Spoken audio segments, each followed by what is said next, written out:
Yeah, I mean, I could never, and I would never want to understand at that level. I've training Muay Thai here, always like, you know, the guy coaching me, they want to push you to go to Patong. I'm like, but I don't have health insurance. What happens when he snaps my jaw? That's like, it, bro. Yeah. Like it's nothing to make the money, maybe the experience, but like, I mean, I'm not getting an orbital bone fracture for what? And what's the point? Yeah, and those Thai guys, I mean, you watch them as kids and conditioning their shins. I mean, they're probably just as strong as that bat you're holding. Oh, for sure. Like after a certain amount of fights, like you can't deny that. I don't think they're like purposely belt their shins and stuff, but just after like a cumulative damage from them and just kicking each other and kicking the bag all the time, and it just becomes like desensitized, right? Do you think like foreigners could ever like reach that level of like, you know, shin durability? Oh, of course. Like I'm sure Izzy's got pretty goddamn hard shins, man. Like he's had a hell of a lot of fights and he kicks a lot.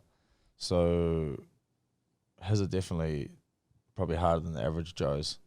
I think it's, if anyone starts at that age, you're going to end up with, like, that's when your body's like forming and growing. Right. So you're just callousing it.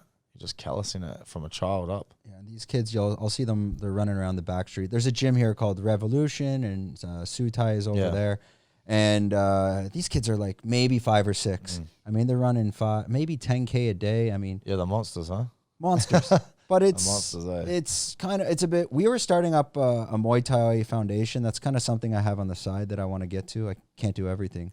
But the reality is they're coming from Isan and they're fighting here to basically give money back home to feed the family. Yeah, it's pretty standard. Yeah. So I guess in Thailand, a lot of the time, kids sort of sometimes get the choice or don't, whether to go to school, pursue an education, or get money now and fight and just send it home and make money that way. And then, you know, they retire relatively early, a lot of them, and become trainers.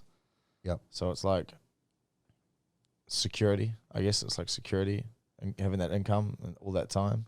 You know, we saw them, and that's kind of when I started it during COVID time. I was over here. I said, well, what are the kids doing? They're not fighting. And honestly, they were fishing. Yeah. Fishing for food. Yeah.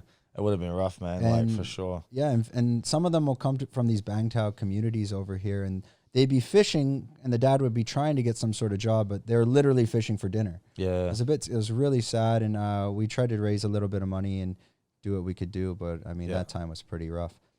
It's, I guess, like, I mean, been in a third world country, right, the reality of life is a little bit different. Yeah.